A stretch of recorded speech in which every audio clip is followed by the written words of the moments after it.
നമസ്കാരം. നമസ്കാരം. BBC-യുടെ വർത്തമാന പരിപാടിയിലേക്ക് നിങ്ങളെല്ലാവരെയും ഒരു വട്ടം കൂടി ക്ഷണിക്കുകയാണ്. ഇന്ന് നമ്മുടെ അതിഥി വോളിബോളിൻ്റെ മുൻ രാജ്യാന്തര താരം അബ്ദുൾ റസാഖാണ്. വോളിബോളിൽ ഏഷ്യയുടെ പവർ ഹൗസ് എന്ന് വിശേഷിപ്പിക്കപ്പെട്ട കളിക്കാരനാണ് അബ്ദുൾ റസാഖ്. ശ്രീ അബ്ദുൾ റസാഖിനെ വർത്തമാനത്തിൻ്റെ ഈ പരിപാടിയിലേക്ക് വളരെ സ്നേഹപൂർവ്വം സ്വാഗതം ചെയ്യുകയാണ്. വോളിബോളിലേക്ക് വരുവാനുണ്ടായ ഒരു പശ്ചാത്തലം ഒന്ന് പ്രേക്ഷകരോട് പറയാം. എൻ്റെ സ്വദേശം കാഞ്ഞിരപ്പള്ളിയാണ്. കാഞ്ഞിരപ്പള്ളിയിൽ എന്ന് പറയുന്നത് എൻ്റെ ചെറുപ്പകാലത്ത് ഇഷ്ടംപോലെ വോളിബോൾ കളികളുള്ള ഒരു സ്ഥലമായിരുന്നു. കാഞ്ഞിരപ്പള്ളിയിൽ ചെറുപ്പകാലത്ത് ഓൾ ഇന്ത്യ വോളിബോൾ ടൂർണമെൻറ്റ്, അതൊരു 72, 71, 74 കാലഘട്ടങ്ങൾ ആണ് എൻ്റെ ഓർമ്മ. ഞാൻ സ്കൂളിലൊക്കെ പഠിക്കുമ്പോൾ അവിടെ കളി കാണാൻ പോകും. കൂടാതെ എൻ്റെ 2 ബ്രദേഴ്സ്, ഒന്ന് കാസിം എന്ന് പറയും, അദ്ദേഹം 1965, 66 കേരള യൂണിവേഴ്സിറ്റി റെപ്രസെൻ്റ് ചെയ്ത് കേരള യൂണിവേഴ്സിറ്റിക്ക് വേണ്ടിയിട്ട് 66 കളിച്ചാണ് എൻ്റെ ഏറ്റവും മൂത്ത ബ്രദർ. അദ്ദേഹം പഠിച്ചത് ഫറൂഖ് കോളേജായിരുന്നു. ഫറൂഖ് കോളേജ് കേരള യൂണിവേഴ്സിറ്റി വരുന്നത് അല്ല, കേരളത്തിന് വേണ്ടിയാണ് കളിച്ചത്. അന്ന് ഒറ്റ യൂണിവേഴ്സിറ്റി ഉള്ളത്, പിന്നെയാണല്ലോ 2 യൂണിവേഴ്സിറ്റി വന്നത്. അപ്പോൾ അന്ന് കേരള യൂണിവേഴ്സിറ്റിക്ക് കളിച്ചതാണ്. അത് കഴിഞ്ഞിട്ട് പിന്നെ അദ്ദേഹം 69 കേരള പോലീസിൽ സബ് ഇൻസ്പെക്ടറായിട്ട് ഡയറക്ടർ റിക്രൂട്ട്മെന്റ് കഴിഞ്ഞ് അദ്ദേഹം സൂപ്രണ്ട് ഓഫ് പോലീസായിട്ട് റിട്ടയർ ചെയ്ത് 3-4 വർഷം മുമ്പ് മരിച്ചുപോയി. പിന്നെ രണ്ടാമത്തെ ഒരു ബ്രദർ മുഹമ്മദ് അലിയും വോളിബോൾ പ്ലെയർ ആയിരുന്നു. അദ്ദേഹം കേരള സ്റ്റേറ്റിനും കളിച്ചു. അതിനുശേഷം റെയിൽവേയിൽ ജോലി കിട്ടി. ഇന്ത്യൻ റെയിൽവേസിന് അനവധി തവണ കളിച്ചു, നാഷണൽസ് കളിച്ചു. 1978 അദ്ദേഹം ഈ ഇന്ത്യൻ ടീമിനെ പ്രതിനിധീകരിച്ചു. ഇന്ത്യ പാരീസ് ടെസ്റ്റ് കാലിക്കറ്റിൽ നടന്നപ്പോൾ ഇന്ത്യ പ്രതിനിധീകരിച്ച് കളിക്കുകയും തുടർന്ന് അദ്ദേഹം 80, 82 പിന്നെ ടൈറ്റാനിയത്തിൽ വന്ന് ജോയിൻ ചെയ്തു, കോച്ചായി.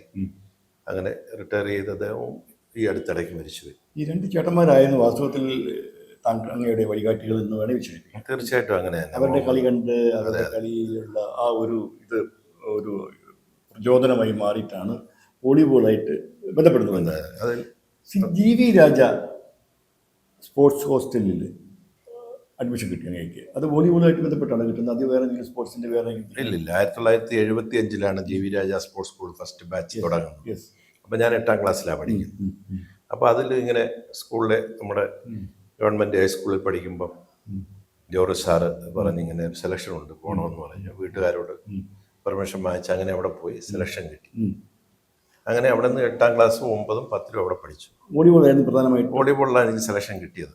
അന്ന് കൂടെ ഉണ്ടായിരുന്ന GV രാജ സ്കൂളിൽ അന്നുണ്ടായിരുന്ന മറ്റ് പ്രധാനപ്പെട്ട കളി, അത് അങ്ങേപ്പോലെ ഉയർന്നു വന്ന കളിക്കാരെങ്കിലും ഉണ്ടായിരുന്നു? തേച്ചെടുത്ത് പറയാം. അവരൊക്കെ ചെറിയ സ്റ്റേറ്റ് ഇതിലൊക്കെ കളിച്ചൊക്കെ പോയത്. അങ്ങനെ ഒന്നും കളിച്ചിട്ടില്ല. അവരെ പലരും സ്റ്റേറ്റിൽ കളിച്ച്, പലരും ഇതൊക്കെ കളിച്ച് യൂണിവേഴ്സിറ്റിയൊക്കെ കളിച്ച് ജോലി നേടി അവരും പോയത്. പിന്നെ എൻ്റെ ഈ പറഞ്ഞിരിക്കുന്ന വോളിബോളിൻ്റെ വേറൊരു പശ്ചാത്തലം എന്ന് പറയുന്നത്, ഈ ഓൾ ഇന്ത്യ ടൂർണമെന്റ് നമ്മുടെ ചെറുപ്പം മുതൽ കാണാൻ ഞാൻ പോകും. ഈ ബ്രദർ, രണ്ടാമത്തെ ബ്രദർ വോളിബോൾ പ്ലെയർ ആയതുകൊണ്ട് മൂത്ത ബ്രദർ പിന്നെ അന്ന് SI ആയിട്ട് പോയി. 72, 73 കാലങ്ങളിൽ പ്രായ വ്യത്യാസമുണ്ട്. ഞാൻ ഏറ്റവും ഇളയ കുടുംബത്തിൽ, ഞങ്ങൾ 7 പേര്. അപ്പൊ അതിൽ ഈ മുഹമ്മദ് അലിയുടെ കളിക്കാരെ കൊണ്ട് ഞങ്ങൾ കൊച്ചു പിള്ളേരെല്ലാം ഈ കളി കാണാൻ പോവുകയും, അന്ന് ഓൾ ഇന്ത്യ ടൂർണമെന്റ് എന്ന് പറഞ്ഞാൽ നമ്മുടെ BSF, അതിൽ ബൽബന്ദർ സിംഗ്, നിപ്പി, അങ്ങനെ ജാഗിർ സിംഗ്, ചഞ്ചൽ സിംഗ്, അങ്ങനെയുള്ള ആൾക്കാർ കളിക്കും. കേരള പിന്നെ state bank of Madras, Ramana Rao, Veeravelu, Ramalingam, G. Sridhar, Manoharan, Nawab Jan, അങ്ങനെ ഉള്ളവർ കുറേ ആൾക്കാർ. പിന്നെ പാലാ സെന്റ് തോമസിൽ നിന്ന് കളിക്കുന്നുണ്ട്. അവിടെ അന്ന് ജിമ്മി ജോർജ്, ജോസ് ജോർജ്, ഗോപിനാഥ്, അങ്ങനെ ഡോക്ടർ ജോർജ് മാത്യു, ജോർജ് മാത്യു, സെബാസ്റ്റ്യൻ ജോസ്, MA ജോസഫ്, അങ്ങനെ പാലായിൽ ഒരു പ്രഗത്ഭ ടീമുണ്ട്. പിന്നെ ആർട്ടറി സെൻട്രൽ സെക്കൻഡറാബാദ്, അങ്ങനെ കുറേ പിന്നെ ഹേം സിംഗോ, ബൽദേവ് സിംഗ്, ഇന്ദർ സിംഗ്, മൊഹീന്ദർ സിംഗ്, അങ്ങനെ കുറേ, അങ്ങനെ ഇന്ത്യയിലെ പ്രധാനപ്പെട്ട പിന്നെ FACT കളിക്കുന്നുണ്ടായിരുന്നു. കളിച്ച് കുര്യാക്കോസ്, ഔസേപ്പ് അങ്ങനെയുള്ള ആൾക്കാർ. പപ്പൻ ആ സമയത്ത് പോയി. ആ സമയത്ത് അദ്ദേഹം ഇല്ല, കളി ഇല്ല, അദ്ദേഹത്തിന്റെ കളി ഇല്ല, അദ്ദേഹം ഇല്ല എന്റെ ഒരു ഓർമ്മ. പിന്നെ അങ്ങനെ ഇന്ത്യയിലെ മികച്ച ടീം അവിടെ വന്ന് കളിക്കും. അതുപോലെ വിമൻ ടീമും കളിക്കുന്നുണ്ട്. അപ്പൊ ഇതെല്ലാം കാണുകയും ഇവർ വാമപ്പ് ചെയ്യുമ്പോൾ ഈ ബോളൊക്കെ എടുത്തിട്ട് കൊടുക്കുകയൊക്കെ ചെയ്യും. ഇപ്പം ബൽബന്ദർ സിംഗിന്റെ ഒക്കെ ഹൈറ്റ് 6 അടി 7 ഇഞ്ച് പൊക്കും. അദ്ദേഹത്തിന് പോയി നിന്ന് ഹൈറ്റ് ഒക്കെ നോക്കുകയും അദ്ദേഹത്തിന്റെ പന്തൊക്കെ തെറ്റി ഞങ്ങളിങ്ങനെ എന്നെ പോലെ കുറെ പിള്ളേരുണ്ട്. അങ്ങനെ ഒരു വലിയൊരു ഹരമായിരുന്നു. ഞങ്ങളൊക്കെ പിന്നെ ഞങ്ങൾക്കൊക്കെ ഫ്രീ ഗാലറി കയറി ഇരുന്ന് കളി കാണാം. ഇവർ ട്രെയിലൊക്കെ അടിക്കുന്ന അങ്ങനെ ഈ കളി ചെറുപ്പം മുതൽ കാണുകയുണ്ടായി. അങ്ങനെ ആ കളിയോട് വലിയൊരു അടുപ്പം തോന്നി. വലിയൊരു പ്ലെയർ ആണെന്ന് അങ്ങനെ ഒരു മനസ്സിൽ ഒരു ആഗ്രഹം വന്നു. അങ്ങനെ ഒരു ആഗ്രഹം ഇരിക്കുമ്പോഴാണ് ദൈവാദിനെ കൊണ്ട് ജി വി രാജ സ്പോർട്സ് സ്കൂൾ തുടങ്ങുന്നത്. അപ്പം ജി വി രാജ സ്പോർട്സ് സ്കൂളിൽ സെലക്ഷൻ കിട്ടി. 8ാം ക്ലാസ്സിൽ പോയി. അവിടെ തുടക്കമാണ് ജി വി രാജ തുടങ്ങുന്നത്. 1975 ഫസ്റ്റ് ബാച്ച് തുടങ്ങുന്നത്. ജി വി രാജ സ്കൂളിൽ 60 പേരെ എടുത്തതിൽ അതിലൊന്നാണ്. അപ്പം അതിൽ വളരെ കുറഞ്ഞ സൗകര്യങ്ങളേ ഉള്ളൂ അന്ന് സർക്കാരിന് അങ്ങനെ ചെയ്യാൻ പറ്റുള്ളൂ. കാര്യം തുടക്കമാണ്, ഒത്തിരി പരിമിതികളുണ്ട്, സൗകര്യങ്ങളും കാര്യങ്ങളും ഒക്കെ കുറവുണ്ട്. വളരെ ഉണ്ടായ കാലമായിരുന്നു അതൊക്കെ. പിന്നെ അത് ഇപ്പൊ വളരെ ഭയങ്കരമായ ഫെസിലിറ്റീസ്, അത് ഞാൻ പറയാം. അപ്പൊ അന്ന് അങ്ങനെ പോകുമ്പോൾ നമ്മുടെ കാഞ്ഞിരപ്പള്ളിയിൽ തന്നെ ഞങ്ങളുടെ നാട്ടുകാരനും അദ്ദേഹത്തിന്റെ കളി കണ്ടിട്ടുള്ള ഞാൻ ജെയിംസ് എള്ളക്കുന്നേൽ ജെയിംസ്, അവർ ഒരു വോളിബോൾ കുടുംബമാണ്. അദ്ദേഹത്തിന്റെ ഫാദറിന്റെ ബ്രദർ ദേവസ്യാച്ചൻ, ഞങ്ങൾ ആശാൻ എന്ന് വിളിക്കുന്നു. അദ്ദേഹം പ്രഗത്ഭനായ സ്റ്റേറ്റ് പ്ലെയറും KSRTCയിൽ അദ്ദേഹം.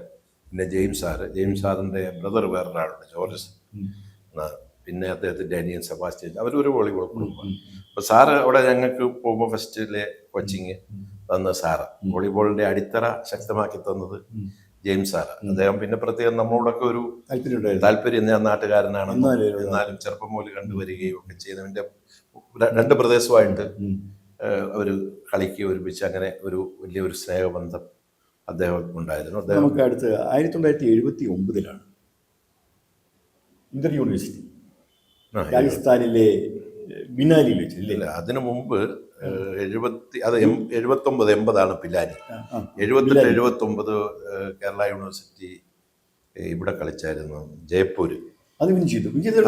കാരണം കണ്ടിന്യൂസ് ആയിട്ട് 7 ജിമ്മി ജോർജിന്റെ കാലഘട്ടം മുതൽ 73 മുതൽ 7 തവണ അടുപ്പിച്ച് വിൻ ചെയ്ത് 7ാമത്തെ 6-7 ഞാനുണ്ടായിരുന്നു. അപ്പൊ ബിനാലിക്ക് മുമ്പുള്ള ഒരു യൂണിവേഴ്സിറ്റി കേരള യൂണിവേഴ്സിറ്റി. അന്ന് ക്യാപ്റ്റൻ സണ്ണി ജോസഫ്. ഇപ്പം നമ്മുടെ കോച്ച് ജോസ് ഉണ്ടല്ലോ, ജോസ് അല്ല ജോർജ് അല്ല, വേറെ ജോസ്. അതിന് മുമ്പ് വേറെ പലരും, ജോർജ്, അവര് കുറെ പേരുണ്ടായിരുന്നു. വലിയ ബാച്ചായിരുന്നു. ബിനാലി വെച്ച്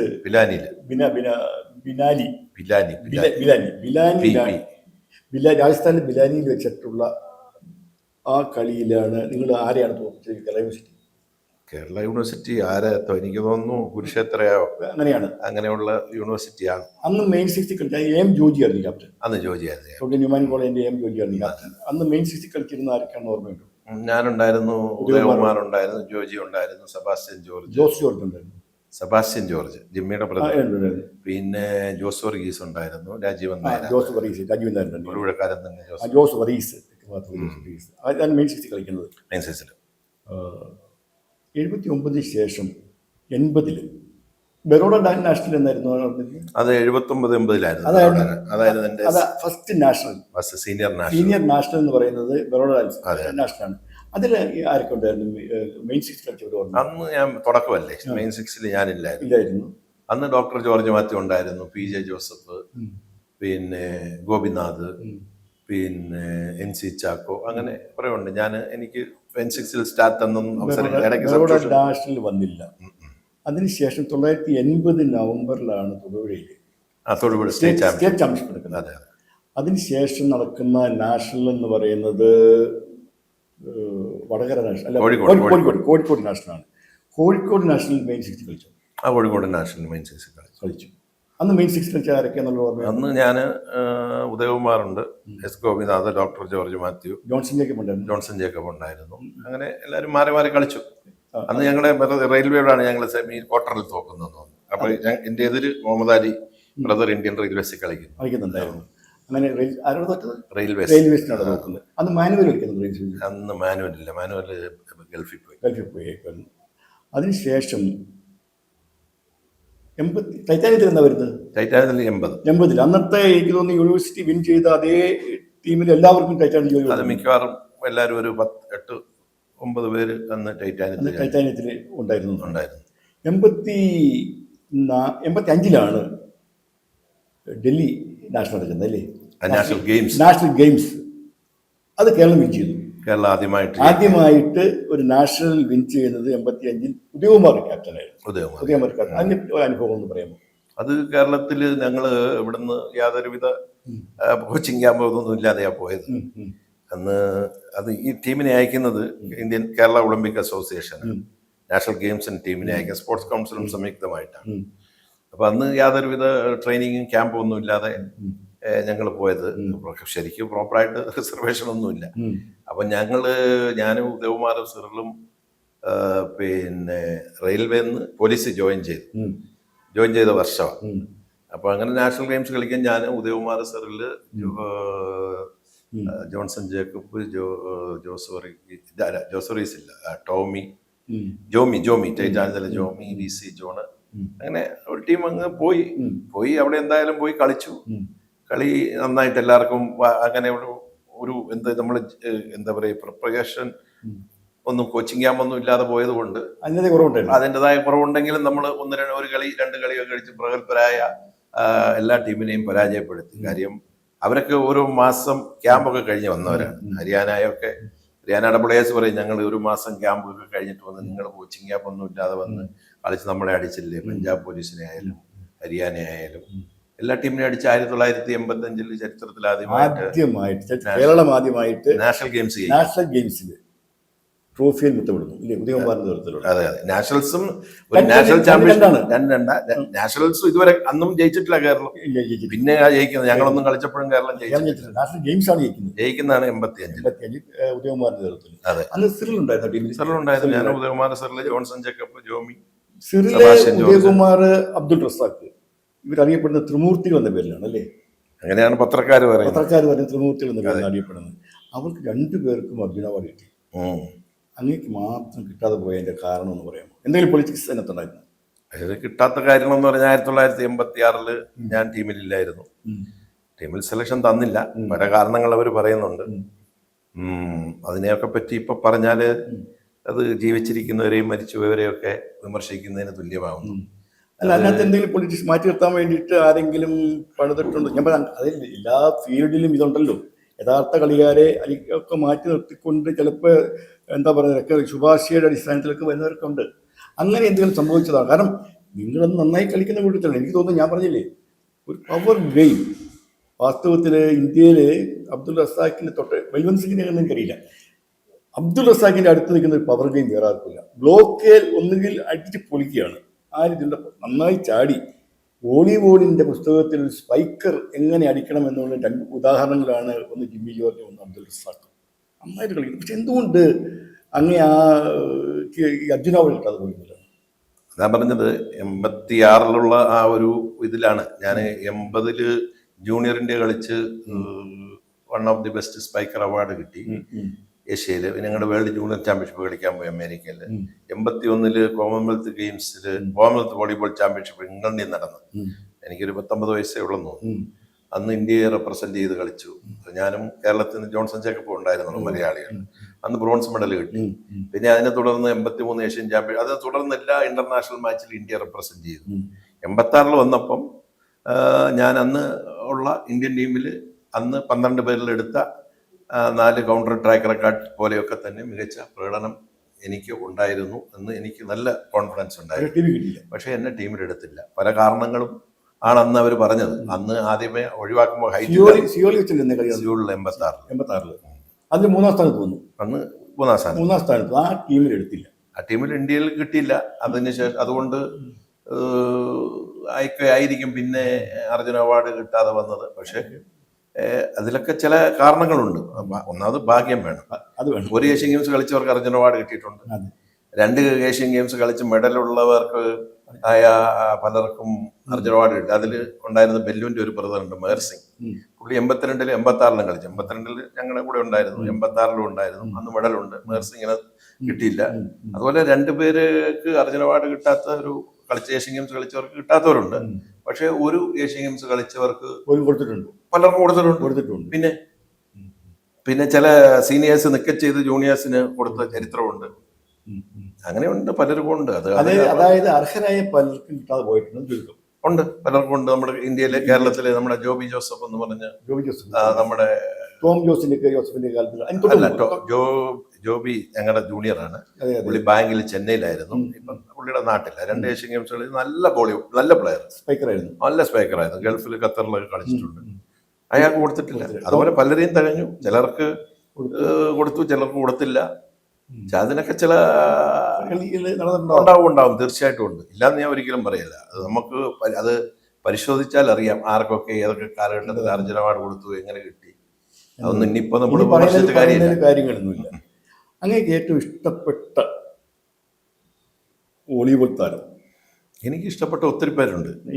ഒരാളെ ആയിട്ട് നമുക്ക് പറയാൻ ഒക്കെയല്ല. കാര്യം നമ്മള് ഞാൻ പറഞ്ഞില്ലേ, ഈ ചെറുപ്പത്തിൽ കണ്ട ബെല്ലുനെയും അതുപോലെ തന്നെ രാമലിംഗം എന്ന് പറഞ്ഞ നല്ലൊരു പ്ലെയർ ഉണ്ടായിരുന്നു, മരിച്ചു മരിച്ചു.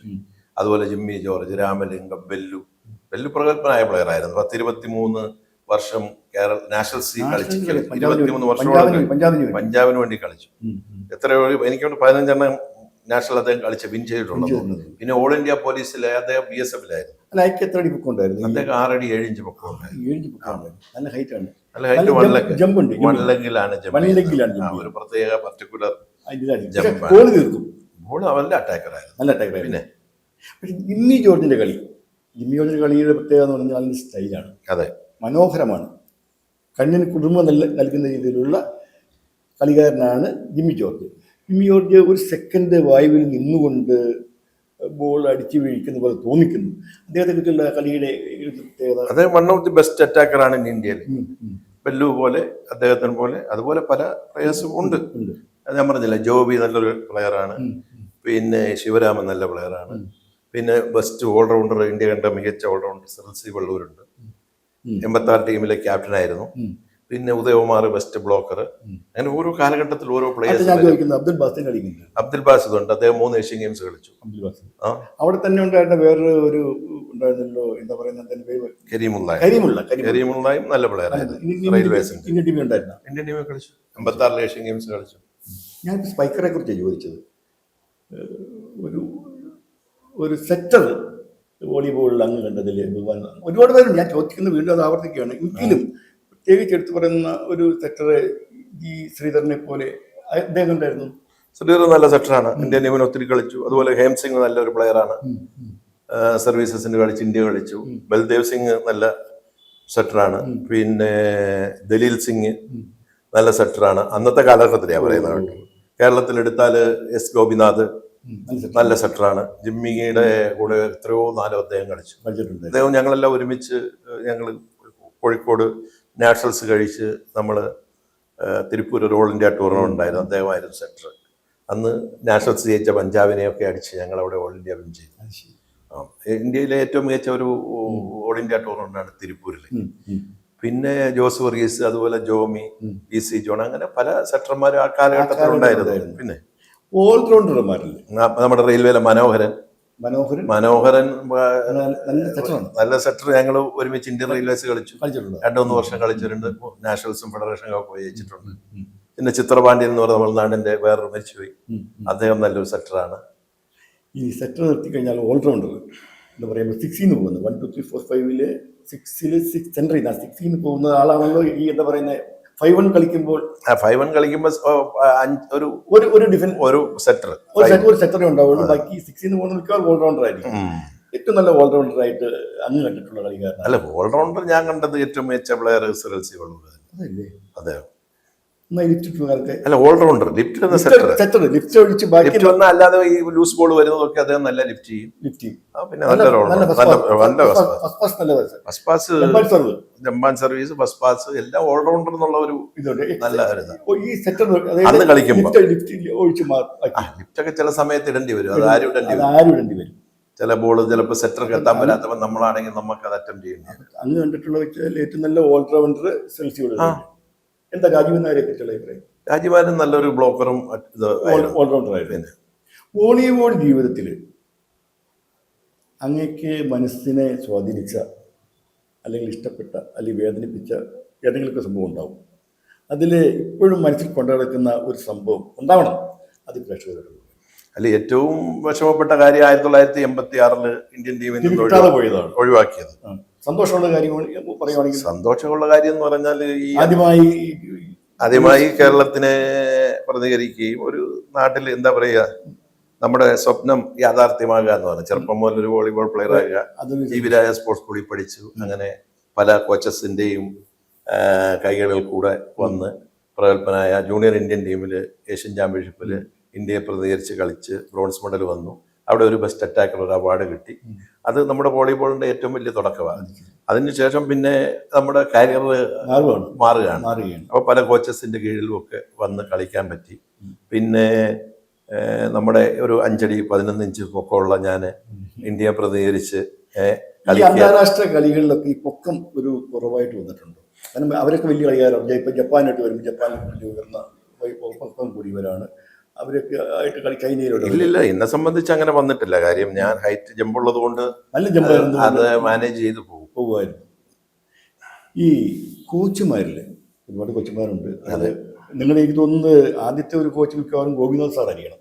അല്ല, ഞാൻ ജെയിംസ് സാർ എൻ്റെ അടിസ്ഥാനം ജെയിംസ് സാറാണ്. അതിനുശേഷം അത് ഞാനത് പറഞ്ഞാൽ ഒരു കോച്ച് എന്ന് പറയുന്നത് നമ്മൾ ഒരു പ്ലെയറെ പല കോച്ചസും കോച്ച് ചെയ്യും. അപ്പോൾ അടിസ്ഥാനം നമ്മുടെ ജെയിംസ് സാറാണ്. അത് കഴിഞ്ഞ് ജെയിംസ് സാർ അവിടെ നിന്ന് പോയപ്പോൾ ഇബ്രാഹിം സാർ വന്നു. അദ്ദേഹം കഴിഞ്ഞിട്ട് ഇപ്പം ഞാൻ കോളേജിൽ പോകുമ്പോൾ അവിടെ അബൂബക്കർ സാറായിരുന്നു. അത് കഴിഞ്ഞ് ഞാൻ യൂണിവേഴ്സിറ്റി കളിക്കുമ്പോൾ അവിടെ പോയപ്പം ഗോപി സാറായിരുന്നു. അപ്പം ഗോപി സാറിൻ്റെ കൂടെ കളിക്കാൻ പോകുമ്പം അദ്ദേഹത്തിൻ്റെ എന്ന് പറഞ്ഞാൽ അദ്ദേഹം നമ്മുടെ ചില മിസ്റ്റേക്കുകളും ടീം ഫീൽഡ് ചെയ്യാനും സെറ്റ് ചെയ്യാനും ഒക്കെ വളരെ പ്രഗത്ഭനായ ഒരാളാണ്. അപ്പം അത് ഇന്റർവാഴ്സിറ്റിക്ക് പോകാനും മെയിൻസിൽ കളിക്കുകയും നമ്മൾ ജയിക്കുകയും ചെയ്തു. അങ്ങനെ ഒരു ഇതുണ്ട്.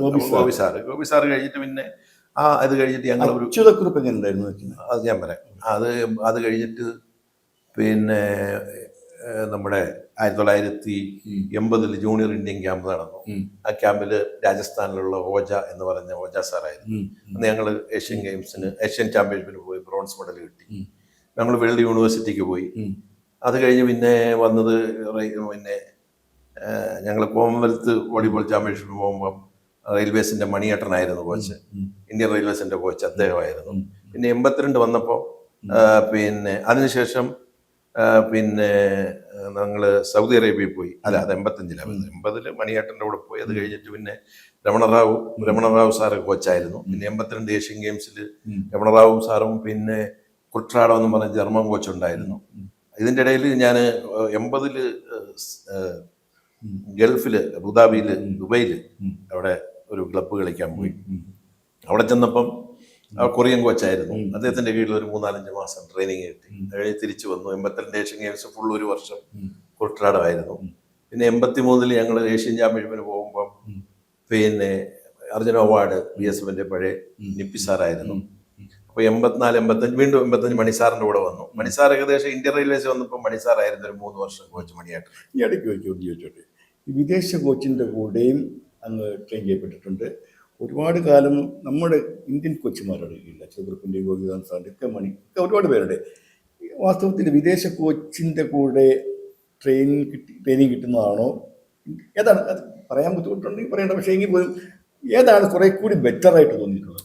ബെറ്റർ അവർക്കൊക്കെ ഓരോ അവരുടെ ആ ഒരു കളിയുടെ ഒരു ഇതുണ്ടല്ലോ. ഓരോ കോച്ചും ഓരോർക്ക് ഓരോ പ്രത്യേക ശൈലിയുണ്ട്.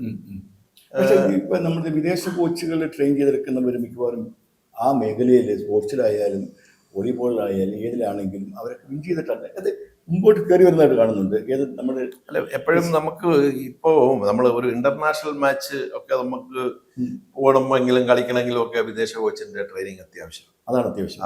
ഇപ്പോഴും പ്രത്യേകിച്ച് പ്രസന്റ് വോളിബോൾ പ്രത്യേകത എന്താണ്? നമ്മുടെ ദേശീയ കോച്ച് നമ്മുടെ രാജ്യത്തുള്ള കോച്ചുമാരെ അപേക്ഷിച്ച് നോക്കുമ്പോൾ പ്രത്യേകതയായിട്ട് എടുത്തു പറയാവുന്ന വിദേശ അവർക്ക് പല രീതിയിലുള്ള ട്രെയിനിങ് മെത്തേഡുകളും ടെക്നിക്കുകളും ഒക്കെ ഉണ്ടല്ലോ. അവർക്ക് കുറെ കൂടെ ഇന്റർനാഷണൽ എക്സ്പോഷർ ഉള്ളവരായിരിക്കും അവർ. നമ്മുടെ ഇന്ത്യയിലെ ആൾക്കാരൊക്കെ ഉണ്ടെങ്കിലും എന്നാൽ പിന്നെ 1982 നമ്മൾ ഫോറിൻ കോച്ചിനെ വിളിക്കേണ്ട കാര്യമില്ലായിരുന്നു. അതിനുശേഷവും ക്യൂബൻ കോച്ച് വന്നു, പല കോച്ച് വന്നു. ഇപ്പം കറണ്ട് ഇന്ത്യൻ ടീമിന്റെ ഇപ്പം ഏഷ്യൻ മറ്റേ ക്ലബ് ചാമ്പ്യൻഷിപ്പ് അല്ലെ ഏഷ്യൻ SCB ഇപ്പോൾ ഒരു കളി നടന്നു. ഇപ്പോൾ ഇറാനുമായിട്ട് നമ്മൾ 2ാം സ്ഥാനത്തായി പോയി. അത് മോർഗൻ എന്ന് പറഞ്ഞൊരു കോച്ചാണ്. അപ്പം അത് തിരക്കേടില്ലാത്ത പെർഫോമൻസ് ചെയ്തു. പാകിസ്ഥാനോട് സെമി ജയിച്ചു, പിന്നെ ഇന്നലെ തോറ്റുപോയി. അപ്പം അദ്ദേഹം കുറെ നാളായിട്ട് FIBയുടെ കോച്ചാണ്. അപ്പോൾ വിദേശ കോച്ചുകളാണ് എപ്പോഴും ഞാൻ നോക്കിയിട്ട് ഇനിയുള്ള കാലത്തിൽ വോളിബോളിന് ഇണങ്ങുന്നത്. കാര്യം അത് ഇപ്പം അതായിരിക്കും ഭാവിയിൽ നല്ല. ഇപ്പം തന്നെ നമ്മുടെ ഇതെടുത്താൽ ഏഷ്യൻ അത്ലറ്റിക് ചാമ്പ്യൻഷിപ്പ് കഴിഞ്ഞു, കുറെ നാൾക്ക് ശേഷം നല്ലൊരു പെർഫോമൻസ് ആയിരുന്നു. അതിൽ മിക്കവാറും വിദേശ കോച്ചുകളാണ് അത്ലറ്റിനെ ട്രെയിൻ ചെയ്യുന്നത്. അപ്പൊ അതിന് പ്രത്യേകമായ ഇത് എന്തൊക്കെ പറഞ്ഞാലും വിദേശ കോച്ച് തന്നെ എപ്പോഴും നമുക്ക് അതാണ് ഇണങ്ങുന്നതും പെർഫോമൻസ് അച്ചീവ് ചെയ്യുന്നതും പിന്നെ പാർഷ്യാലിറ്റി ഇല്ലാതെ ടീമിനെ ആളുകൾ ഏറ്റവും മിടുക്കന്മാരെ തെരഞ്ഞെടുക്കുന്ന. അതെ മെറിറ്റിന്റെ അടിസ്ഥാനത്തിൽ നമുക്ക് അവര് കാര്യങ്ങൾ കൈകാര്യം ചെയ്യും. പ്ലേയേഴ്സിന്റെ വോളിബോളില് ലോകത്തെ ഏറ്റവും ഇഷ്ടപ്പെട്ട രാജ്യം അങ്ങനെ ഉണ്ടാവില്ല. ജപ്പാനുണ്ട്, ക്യൂബയുണ്ട്, അമേരിക്കയുണ്ട്. വോളിബോളിൽ അതിൽ ആരുടെ കളിയാണ്? എനിക്ക് ജപ്പാന്റെ കളിയാണ് ഇഷ്ടം. ക്യൂബ ഒരു കാലത്ത് നന്നായി ക്യൂബ കൊണ്ട് നല്ല ഹൈറ്റും പവറും ഉള്ള ജമ്പും ഉള്ളവരാണ്. പക്ഷെ ജപ്പാൻ എന്നൊക്കെ പറഞ്ഞാൽ ഏകദേശം നമ്മുടെ ഇന്ത്യ എന്നെക്കാട്ടിലും കുറച്ചുകൂടെ ഹൈറ്റും ഒക്കെ ഉള്ള പല ഇതാണ്. പക്ഷെ ആ ജപ്പാനെ ഇന്ത്യ തോപ്പിച്ചല്ലോ 86. അത് ചരിത്രം പറയുകയാണെങ്കിൽ അത് മെയിൻ ടീം ആയിരുന്നില്ല അല്ലേ? മെയിൻ ടീം ആയിരുന്നില്ല എന്നാണ് പറയുന്നത്. മെയിൻ ടീം വേൾഡ് കപ്പ് കളിക്കാൻ പോയെന്ന് പറയുന്നത്. ജപ്പാന്റെ മെയിൻ ടീമിനല്ല, രണ്ടാമത്തെ ടീമിനെയാണ്. അതെ, അവരൊരു ഇന്ത്യൻ ടീമിന് ജപ്പാൻ ടീമിനെ ഫീൽഡ് ചെയ്തു. ആ സമയത്ത് വേൾഡ് കപ്പിന് മെയിൻ ടീം പോയി എന്നാണ് പറയപ്പെടുന്നത്. എന്തായാലും വിജയം തന്നെയാണ് വളരെ. അതിന് നമുക്ക് അതിനെ കുറിച്ച് കാണാൻ പറ്റിയത് 2010 അങ്ങ് കേരള സ്പോർട്സ് കൗൺസിലിന്റെ സെക്രട്ടറി ആവുന്നത്. ആ സെക്രട്ടറി ആയ കാര്യവും അതിനുശേഷം 2013 അല്ലേ, 3 വർഷം ഉണ്ടായിരുന്നു. 3.5 വർഷത്തോളം അങ്ങ് സ്പോർട്സ് കൗൺസിലിന്റെ സെക്രട്ടറിയാണ്. ആ സ്പോർട്സ് കൗൺസിലുമായി ബന്ധപ്പെട്ട് അങ്ങ് ചെയ്തിട്ടുള്ള കാര്യങ്ങളും ആ അനുഭവങ്ങളും. ഞാനത് 2010 KB ഗണേഷ് കുമാർ അദ്ദേഹമായിരുന്നു സ്പോർട്സ് മിനിസ്റ്റർ. അദ്ദേഹം നമ്മുടെ സുഹൃത്താണ്. അപ്പോൾ ഇങ്ങനെ അദ്ദേഹം വിളിച്ചു, ഇങ്ങനെ വരണമെന്ന് പറഞ്ഞു. അങ്ങനെ പോലീസിൽ നിന്ന് ഡെപ്യൂട്ടേഷൻ പോയത്. അപ്പം 3.5 വർഷം ഉണ്ടായിരുന്നു. അപ്പം അദ്ദേഹത്തിന്റെ വ്യക്തമായ ഒരു ഇതുണ്ടായിരുന്നു, സ്പോർട്സ് എങ്ങനെ ഡെവലപ്പ് ചെയ്യണം. അത് പ്രസിഡന്റ് എന്ന് പത്മിനി തോമസ് ആയിരുന്നു. അപ്പം ഞങ്ങൾക്ക് ഫ്രീ ആയിട്ട് കാര്യങ്ങൾ ചെയ്യാൻ അദ്ദേഹം വിട്ടു തന്നു. നന്നായിട്ട് ചെയ്യുക, നല്ല കായിക താരങ്ങൾക്ക് നല്ല ഫുഡ് കൊടുക്കുക, നല്ല സെഷൻ നടത്തുക, സ്പോർട്സ് കോഴ്സുള്ള കുട്ടികൾക്ക് നല്ല നീതിപൂർവം അർഹതപ്പെട്ടവരെ തടയാൻ പാടില്ല, നല്ലവർക്ക് നല്ല കുട്ടികളെ കണ്ട് സെലക്ട് ചെയ്യണം, സെക്രട്ടറി തന്നെ പോയി സെലക്ഷൻ നടത്തണം. സ്പോർട്സ് കോഴ്സിന്റെ സെലക്ഷൻ നടത്തുമ്പോൾ ഞാനുള്ളപ്പോൾ 3 വർഷം ഞാൻ നേരിട്ട് എല്ലാ സെന്ററിലും പോയിയാണ് സെലക്ഷൻ നടന്നത്. അത് കഴിഞ്ഞിട്ട് അവർക്ക് നല്ല ഫുഡ് കൊടുക്കണം. ഫുഡിന് ഉള്ള പൈസ ഡെയിലി അലവൻസ് ഒക്കെ അന്ന് നമ്മൾ വർദ്ധിപ്പിച്ചിരുന്നു, 200 രൂപ ആക്കി. നല്ല കായിക ഉപകരണങ്ങൾ വാങ്ങിച്ചു കൊടുക്കണം. അവർക്ക് നല്ല കിറ്റ്, പ്ലേയിങ് കിറ്റ്, അവർക്ക് കൊടുക്കേണ്ട യൂണിഫോം, ഷോർട്സും ബെന്യനും ട്രാക്ക് സൂട്ടും പ്ലേയിങ് ഷൂ, അല്ലാതെ വാമ്പ് ഷൂ അങ്ങനെ കൊടുക്കണം. അങ്ങനെ അതുപോലെ എക്യുപ്മെന്റ്സ് ഏറ്റവും നല്ല കൂടിയ എക്യുപ്മെന്റ് വാങ്ങിച്ചു കൊടുക്കണം. അങ്ങനെയൊക്കെ വളരെ ഒരു കർശനമായ നിലപാടുള്ള ആളായിരുന്നു. അത് ഞങ്ങൾ പ്രാബല്യത്തിൽ കൊണ്ടുവന്നു. സ്പോർട്സ് ഹോസ്റ്റലുകൾക്ക് ഈ പറഞ്ഞിരിക്കുന്നത് നല്ല കുട്ടികളെ സെലക്ട് ചെയ്തു. അവർക്ക് ഡയറ്റ് അലവൻസും കാര്യങ്ങൾ കൃത്യമായി ചെയ്തു. പിന്നെ അവർക്ക് ഈ പ്ലേയിങ് കിറ്റ്, ഞങ്ങൾ നല്ല ബോർഡ് കോസ്കോ, സൂപ്പർ വോളി, അതുപോലെ തന്നെ ഫുട്ബോൾ, നിവ്യ ബോൾ, അതുപോലെ സൈക്ലിംഗ് ഉണ്ട്. അവർക്ക് സൈക്ലിംഗ് വാങ്ങിച്ചു കൊടുത്തു. പുതിയ cycle, road cycle, track cycle അങ്ങനെയുണ്ട്. പിന്നെ ബോട്ടുകൾ, കനോയിങ്, കയാക്കിംഗ്, ബോട്ട്, അങ്ങനെ കായിക ഉപകരണം, പിന്നെ ആർച്ചറിക്കുള്ള എക്യുപ്മെന്റ്, അങ്ങനെയുള്ള ഇതെല്ലാം ചെയ്യുമ്പോഴും ഈ വോളിബോളിനോട് മറ്റുള്ള ക്രിക്കറ്റിനുള്ള പോലെയോ ഫുട്ബോളിനുള്ള പോലെയോ ഒരു ആരാധകർ നേരത്തെ ഉണ്ടായിരുന്നു. അത് കുറഞ്ഞുകൊണ്ടിരിക്കുകയാണ് ഇപ്പം എന്നെനിക്ക് തോന്നുന്നു. അത് ആ കളിയുടെ രീതിയിൽ വന്ന മാറ്റം കൊണ്ടാണ്. ഉദാഹരണമായിട്ട് അന്നൊരു പോയിന്റ് കിട്ടണമെങ്കിൽ അത് അടിച്ചു തന്നെ എടുക്കണമായിരുന്നു. അങ്ങനെയല്ല, അത് കളിയുടെ രീതി മാറിപ്പോയി. ആ രീതി മാറ്റമാണോ വോളിബോളിന്റെ അപജയത്തിന് അല്ലെങ്കിൽ പിന്നോട്ടടിക്കുള്ള ഒരു കാരണമെന്ന് വിചാരിക്കുന്നത്? അങ്ങനെ പറയാൻ ഒക്കുകയില്ല. കളി എപ്പോഴും നമ്മൾ കളിച്ച പഴയ കളിയാണ് ജനങ്ങളെ ആസ്വദിക്കാനും കളിക്കാൻ പറ്റിയെന്ന് വ്യക്തിപരമായിട്ട് എൻ്റെ അഭിപ്രായം. അങ്ങനെ പൊതുവായിട്ട് കിട്ടുന്ന എനിക്ക് തോന്നിയൊരു അഭിപ്രായം, പൊതുവായിട്ട് എനിക്ക് മറ്റുള്ളവർ പറഞ്ഞ് മനസ്സിലാക്കിയിട്ടുള്ള അഭിപ്രായം എനിക്ക് അങ്ങനെ തോന്നുന്നു. പണ്ടത്തെ കളി എന്ന് പറയുമ്പോൾ പോയിന്റ് അടിച്ചെടുക്കുക. അപ്പൊ അതിന് കുറച്ചുകൂടെ എൻഡുറൻസും കാര്യങ്ങളും ഒക്കെ വേണം. വോളിബോളിന്റെ അപജയം എന്ന് പറഞ്ഞാൽ നമ്മുടെ സ്റ്റാൻഡേർഡ് ഉയരണമെങ്കിൽ നമ്മൾ ഇന്ത്യക്കകത്ത് സ്റ്റാൻഡേർഡ് ഉയർന്നിട്ട് കാര്യമില്ല. നമ്മൾ ഏഷ്യൻ ഗെയിംസ്, ഏഷ്യൻ ചാമ്പ്യൻഷിപ്പ്, അതുപോലെ അങ്ങോട്ട് പോകാനായിട്ട്. ഇപ്പൊ എന്റെ അറിവിൽ 52 മെഡൽ, ബ്രോൺസ് മെഡൽ വന്നതിന് ശേഷം 86 ഒരു ബ്രോൺസ് മെഡൽ. അതിൻ്റെ ഇടയിൽ കോമൺവെൽത്ത് ഞാൻ പറഞ്ഞില്ല 81-ല് വോളിബോൾ ചാമ്പ്യൻഷിപ്പിനും ബ്രോൺസ് മെഡൽ വന്നു. അതിനുശേഷം 86-ൽ കിട്ടി. അതിനുശേഷം ഏതോ 1-2-3 ഏഷ്യൻ അങ്ങനെ കോമൺവെൽത്ത് ചാമ്പ്യൻഷിപ്പിനൊക്കെ നമുക്ക് മെഡൽ വന്നു. നമുക്ക് മെഡൽ വരണമെന്നുണ്ടെങ്കിൽ നമ്മൾ ദേശീയ ഇന്റർനാഷണൽ രീതിയിലുള്ള ആ ലെവലിലേക്ക് വളരണം. അത് കാലതാമസം എടുക്കും. ഒന്നാമത് ഇപ്പോഴത്തെ ഒരു സാഹചര്യം വോളിബോൾ ഫെഡറേഷൻ ഇല്ല. അതുപോലെ അസോസിയേഷന്റെ ചില പ്രശ്നങ്ങളും കാര്യങ്ങളും ഇവിടെയുണ്ട്.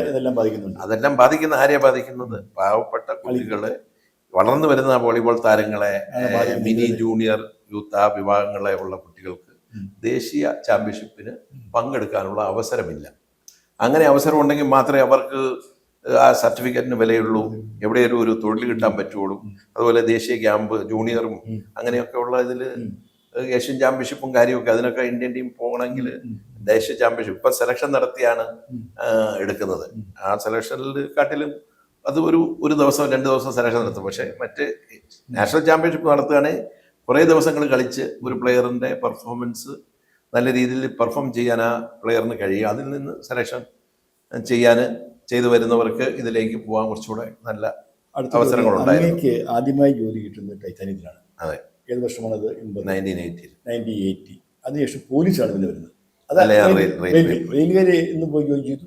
ഞാൻ 82-ൽ. അപ്പൊ 80 മുതൽ 82 വരെ ടൈറ്റാനിയം. അതെ, 82 മുതൽ 85 റെയിൽവേ. അന്ന് റെയിൽവേയിൽ ഈ പറയപ്പെടുന്ന ഉദയകുമാറും ഒക്കെ ഉണ്ടായിരുന്നു. അതെ, ഞങ്ങൾ സദേൺ റെയിൽവേയിലാണ് ജോയിൻ ചെയ്തത്. ട്രിവാൻഡ്രത്താണ് സദേൺ റെയിൽവേ എന്ന് പറയുന്നത്. ഞാനും ഉദയകുമാറും സിറിലും 3 പേര് ഒരുമിച്ചാണ് റെയിൽവേസ് കളിച്ചത്. അന്ന് സദേൺ റെയിൽവേ ഒത്തിരി ഓൾ ഇന്ത്യ വോളിബോൾ ടൂർണമെന്റ് കളിച്ച് ഞങ്ങൾ ജയിച്ചു. അതുപോലെ ഇന്റർ റെയിൽവേ 3 വർഷവും ഞങ്ങളുള്ളപ്പോൾ 3 വർഷവും ഞങ്ങൾ. എത്ര വർഷം സദേൺ റെയിലുണ്ടായിരുന്നു? റെയിൽവേയിൽ ഒരു 3 വർഷം ഉണ്ടായിരുന്നു. അതായത് 82, 3, 85 പോലീസ്. 85 സെപ്റ്റംബറിൽ പോലീസിൽ വരും. പോലീസിൽ എത്ര വർഷം? പോലീസിൽ ഏകദേശം 31 വർഷം. 31 വർഷമാണ്. 2017 സെപ്റ്റംബർ ഫെബ്രുവരി. എന്തായിട്ടാണ്? ഞാൻ കമാൻഡന്റ് ആയിട്ട് SAPയിൽ കമാൻഡന്റ് ആയിരുന്നു. ലാസ്റ്റ് ചോദ്യം, അങ്ങയുടെ കുടുംബം എന്താണ്? വിവാഹം, എത്ര കുട്ടികളുണ്ട്? അവരൊക്കെ വോളിബോളുമായിട്ട് ബന്ധമുള്ളവരാണോ? എൻ്റെ കുടുംബം, ഞാൻ തിരുവനന്തപുരത്തും കാഞ്ഞിരപ്പള്ളിക്കാരനാണ്. കാഞ്ഞിരപ്പള്ളിയിൽ ഇപ്പം താമസം. എൻ്റെ വൈഫ് റെയിൽവേയിലായിരുന്നു, സ്റ്റെല്ല എന്ന് പറയും. അവർ വോളിബോൾ പ്ലെയർ ആയിരുന്നു റെയിൽവേയിൽ. ഈ 30 കഴിഞ്ഞ ഈ മെയ് 31 റിട്ടയർ ചെയ്തു. ഏകദേശം 41.5 വർഷം സർവീസ് ഉണ്ടായിരുന്നു. അത് എനിക്ക് 2 മക്കളാണ്. മൂത്ത മോള് നീനു, അത് അവർ ഖത്തറിലാണ്, ഇപ്പം നാട്ടിലുണ്ട്. രണ്ടാമത്തെ മോള് നിക്കിത, അത് കല്യാണം കഴിഞ്ഞു, നാട്ടിൽ തന്നെയാണ് ഉള്ളത്. അവർക്ക് മൂത്ത മോക്ക് 2 കുട്ടികൾ, രണ്ടാമത്തവർക്ക് 2 കുട്ടികൾ. ഇനി എന്താണ് ഭാവി പരിപാടി? 1, 2 പുതിയതായിട്ട് കളിച്ചു വരുന്നവർക്ക് കൊടുക്കാൻ എന്തെങ്കിലും ഉപദേശം? ഭാവി പരിപാടി, ഞാനിപ്പോൾ കേരള സ്റ്റേറ്റ് വോളിബോൾ അസോസിയേഷൻ്റെ എക്സിക്യൂട്ടീവ് മെമ്പറുമാണ്. റിട്ടയർ ചെയ്തതിനു ശേഷം 2-3 വർഷം കേരള ടീമിനെ ഹെഡ് കോച്ചായിട്ട് പോയി. 3 നാഷണൽസിന് പോയി. 3 നാഷണലും ബ്രോൺസ് മെഡൽ കിട്ടി. ഒരു ഫെഡറേഷൻ കപ്പ് ജയിച്ചു. പിന്നെ ഇപ്പോഴും അസോസിയേഷൻ്റെ ഉണ്ട്. കാഞ്ഞിരപ്പള്ളിയിൽ വോളിബോൾ കോച്ചിങ് ക്യാമ്പും കാര്യമായിട്ട് ചെറിയ അക്കാഡമി ഉണ്ട്. മൈക്ക സ്കൂളിൽ മൈക്ക വോളി ക്ലബിൻ്റെതായ സമ്മർ ക്യാമ്പ് കഴിഞ്ഞോളൂ. കുറേ കുട്ടികളൊക്കെ ഉണ്ട്. എന്നാലും കുറെ കൂടെ ഫലപ്രദമായ രീതിയിൽ റെഗുലർ ട്രെയിനിങ്.